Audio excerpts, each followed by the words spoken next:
Claude, what was it you were saying about the image here?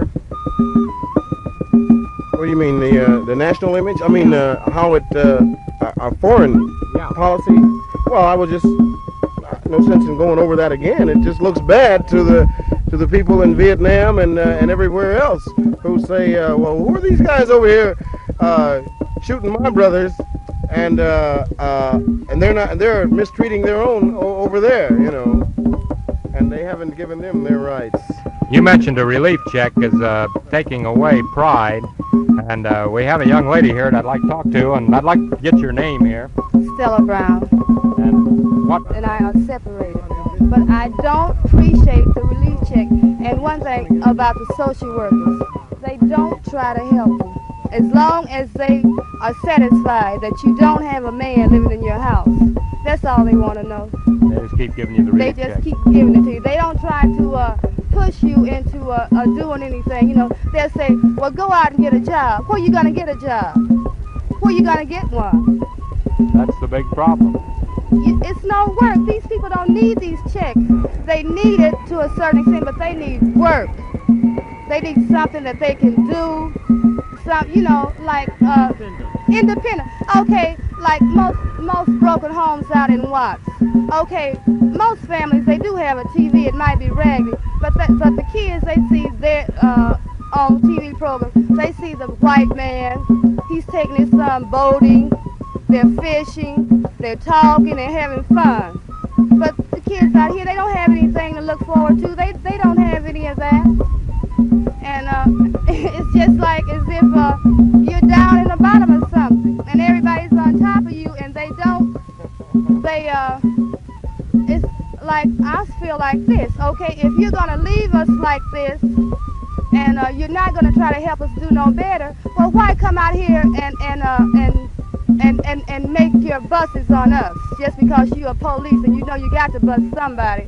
Well, why do you come out here and mess with the police drives all over the grass and they see a group of us? This is Bill Edwards in Will Rogers Memorial Park in Los Angeles.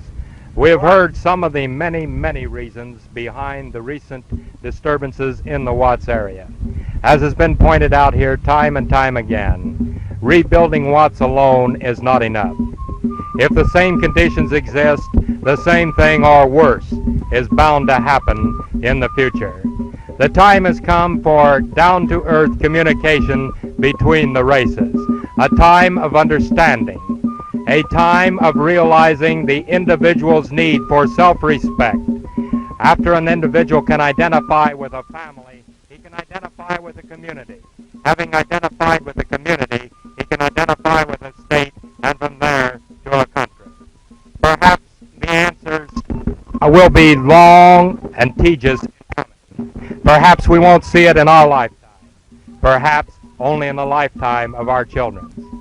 But the fact is, sooner or later, it will be Americans all, regardless of race, regardless of creed, regardless of personal ambition or anything else.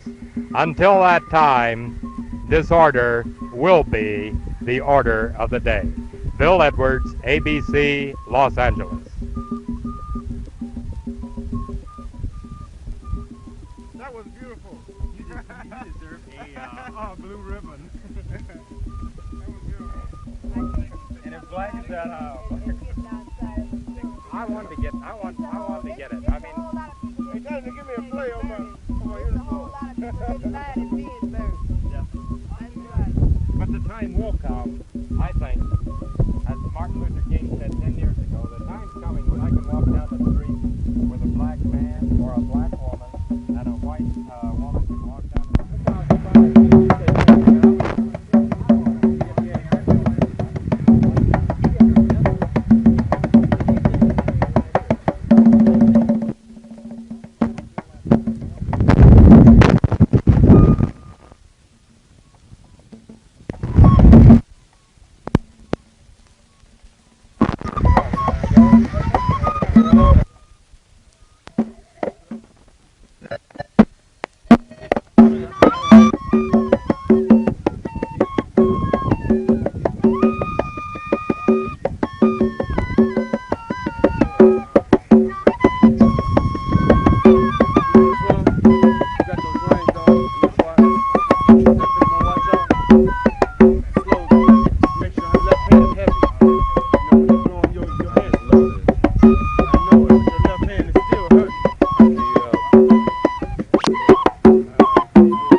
all it is.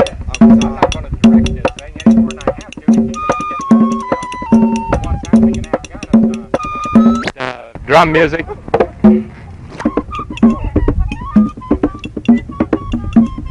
This is Bill Edwards in Will Rogers Park in Los Angeles, California, in the district of Watts. Today we're down here finding out, if we can, what lay behind the Watts riot. We're talking to individuals from the Watts area as well as Los Angeles Negro communities. The questions we're going to ask are simple. The answers undoubtedly will be complex. What do you think was the underlying motivation for the recent trouble here in Watts? Give me your name. My name is Charles W. And well, as far as expressing everything, I can't because I don't know. I guess most of the Negroes in this area were angry, or there could be different reasons. I couldn't express. No individual can express that. Well, I understand they were out of jobs and different things like that. And the psychiatrist said it was tension, plenty of tension, out of jobs, and job shortage, I'd say. I couldn't say definitely everything. Okay. And who are you?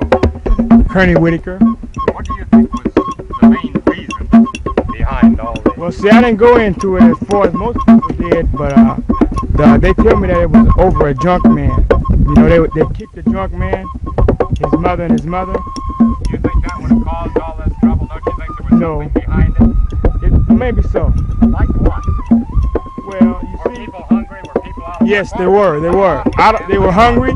They were hungry, out of work, and they wouldn't let them go where they wanted to go. Wouldn't let them live where they wanted to live. Did most things like that. Most things like that. We got a youngster here. Let's see what he has to say about it.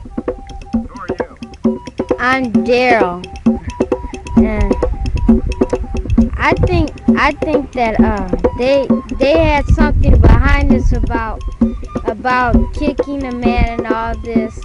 I think it was something else besides that. Tension, he's trying to say. This is something that grew up during the years, you know. It just gained up tension, I'd say. Tension. Well, I think the riot was due to the fact that the colored man has been striving so far to get nothing that he is tired, and he found that he had a chance to get what he wanted without any hassle. So he went on and got it. Now he has it, you see, and he doesn't have to worry about it. He has everything. And see, therefore we don't have to ask, as you say, the white man for anything, because I think, in my own words, he has less than a year or maybe a year and a half, and the black man will have no problem. That's all I have to say. You're saying you don't want to integrate. I'm saying simply that I'm glad that my people have got what they really wanted, and they will, and I hope that they will keep it and keep on continue getting it. Do you think this will erupt again? Maybe so. What about the flute player? Go ahead and blow. I know why it started, and I know why it started. I'm glad it started, and I hope it started again. Because bloods, they've been away from each other too long. They don't get together on nothing. But now that they're together, they should stick together. Whitey is scared. I know he's scared. Wagner, and I live in the Los Angeles area. I feel that this isn't a problem. This is a difficulty. It was created by years and years of American history, predominantly. And it's not only an American problem, but it's an international problem as far as the race. And the one eye. Because it's only black man a year, and I'll say about a year and a month, and we won't have to worry about any of this confusion, because my brothers and I will be on top. Person as a person, not as a Negro, not as an American white, not as a Caucasian, not as an Indian, but first of all as an individual. There is social differences among races themselves. There's the caste system, the color systems that exist within a race itself. Until we see each person with his problems, with his difficulties, we cannot begin anywhere. with government or not in any form, I don't think. In Los Angeles, there is a lot of materialism in Los Angeles, in Southern California, and in the whole country. I feel personally that we are too materialistic, and we're becoming too materialistic. I think now is the time for the religious person, or maybe the biggest sinner, the angels and the devils, to read Revelations. This stuff has been written, and it is written, and it has to happen. That's the way I see the whole situation. There's a lot that we can help ourselves, and we can help other individuals overcome, but it has to be endowed or given to us by God, I think. There's a lot more that I can say, but right now let's hear what someone else has to say about it. I already talked. Bill Edwards, speaking from Will Rogers Memorial Park in the Watts section of Los Angeles. And I have another man here that's going to talk in just a moment about the complexities of life in the Watts community, where we have several groups, a number of spokesmen, but no one who can speak with one voice for all the peoples of Watts. And now, who is it back here that wants to talk? My name is McDonald. I live in Compton. What the gentleman just said about no spokesman for the people of Watts is to speak for the Negro in America. I don't know, you can go and find a lot of groups like these. Just like I passed by, I just happened to stop by and was on my way someplace else, and I saw the commotion, but I don't know, maybe this is a chance for unity. Get together. Perhaps. I'd like to ask you something. We keep talking about civil rights, and I myself feel that the real need is equal rights. This is what we're saying when we talk about civil rights. You want to be treated, if a policeman arrests you for speeding or something, you want to get the same treatment that I would get. You don't want to be rousted about and searched and so on and so forth. You want the man to walk up and say, "May I see your driver's license, please?" He writes you your ticket, and that's it. Now, isn't that the sort of thing that you really want? Well, personally, I don't feel that there should be any reason for the Civil Rights Bill and all these different right to vote and all that sort of thing. These things are already contained within the Constitution of the United States. So why should I have to come and ask you for something that's already mine? You're a human being. You're an individual. I don't walk up to you and say, "I'm Bill Edwards, and what's your number?" No, nobody wants that. And you have a name. That's right. And so, by the fact that we have a name, this makes us individuals. Absolutely. And everyone wants to be treated as an individual. Right. This is the important Unfortunately, through years of suppression, the Negro has gotten to a second-class position. Don't you really... The black man, all right? The black man. Don't you really resent it when people refer to Watts as a Negro community?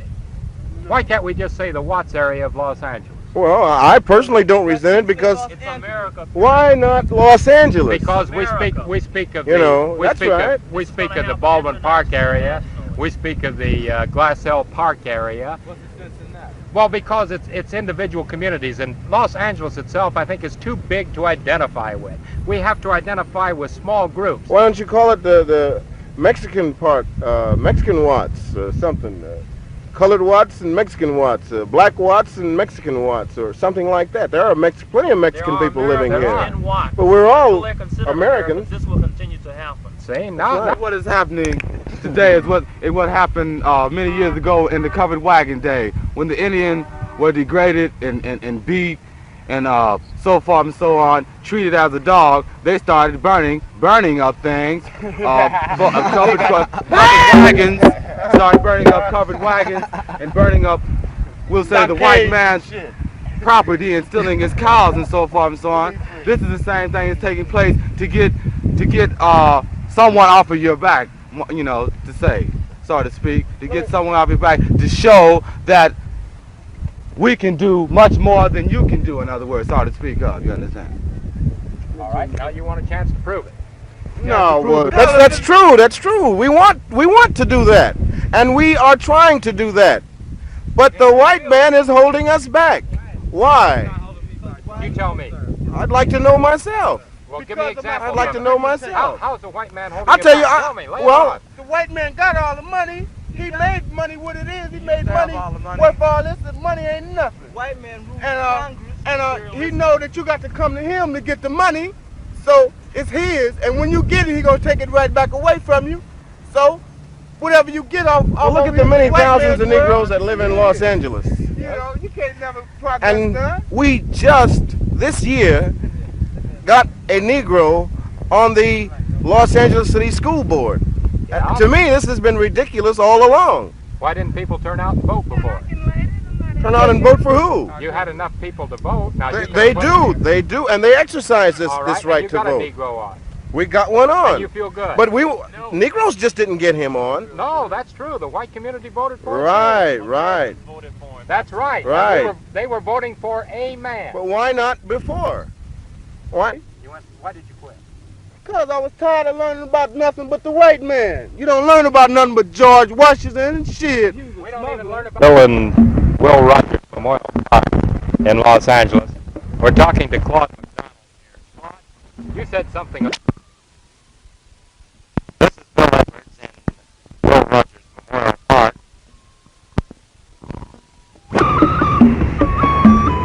This is Bill Edwards in Will Rogers Memorial Park in Los Angeles, and we're talking with Claude McDonald, a meat merchant or butcher from Compton. We'll find out exactly what his profession is here in a moment. Claude, you said something a moment ago about what you thought the main reason for the white community's concern was. Would you like to put that here out again? Well, I don't know quite how to put it, but I feel that the government and the state and the national government is concerned about this thing, and they're trying to nip it in the bud because there's never been anything like this before to happen in the United States. I mean, anything to this magnitude. I feel that they feel the way I feel, that there's a possibility of a black revolt all over the United States, and just think what this would do to the image of the United States, which is already dwindling in the foreign countries. And they're already throwing at Americans and bombing embassies, United States embassies, and wrecking diplomats' homes and their cars, and throwing slurry notes and things at them and all that sort of thing. And the United States doesn't want this because our whole foreign policy is built on a foundation of equality, and they don't practice what they preach. And this is the weapons that the communist people are using against us in these foreign countries. Yes, but don't you think that every time we have a riot and mob rule, as we did here in Watts, don't you think that this is playing into the communist hands? Because communism takes over when you have civil unrest in every country. When you have people who are subjugated, depressed, oppressed, and just they don't really have anything. Who the hell do they care who rules them? The communists or the Democrats or the Republicans? They don't know anybody. They don't know who their councilman is. He doesn't do a damn thing for them. He never comes down. If he did, he wouldn't allow this sort of thing to continue. I was raised in Watts. I wasn't born here. I was born in Texas, but I was raised in Watts. Back when it was just a little waste. Hell no, it wasn't ever a way stop on the Pacific. It's always been what it is today, a ghetto. It wasn't as big, though. Well, I mean, I don't know how you would look at it. There's always been all black people. That's true, but I was down here in 1939. I can remember all the vacant fields around it. I wasn't here then. Yeah. I came here in 1943. But I don't feel that... Or maybe, now, it hurts me because I have a daughter that's an excellent dancer. And it hurts me that I'm not able to put her in dancing school. But I can't afford it. And I'm raising my kids by myself because my... Each individual, everybody was angry. It was built up from a matter of years, like you said. And, well, just like a bottle of water, after you load it up so high, it's going to run over. So eventually this is what happened here in Los Angeles. We are ashamed of it, but there's nothing can be done. It's over, I hope. What about our drummer?